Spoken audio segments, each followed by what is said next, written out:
Malaking problema para dito sa ilang Filipino fans. 18 araw nga bago maganap, etong nalalapit na muling laban ng Team Pilipinas para sa Asian Games.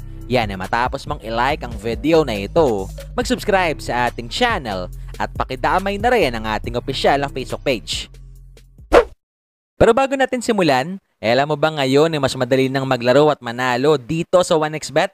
Especially na pwede ka nang mag-cash in at mag-cash out through GCash. Kaya naman i-click lamang etong link na nasa comment section ng ating video at gamitin ang promo code na BGS2 upang makasali. Isama pa natin na pwede mo na rin i-download etong kanilang official app para sa mas malalaking papremyo na nag-aantay sa'yo.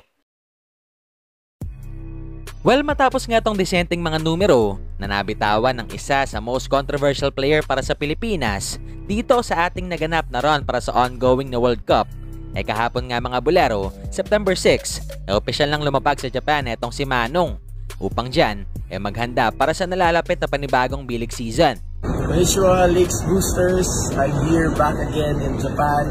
Excited and looking forward to playing for you guys. And we'll do our best to get back to where we belong, Go Lakes. Pero asahan nga natin na posibleng isang linggo bago maganap ang Asian Games, muling umuwi sa Pilipinas etong si Kiefer.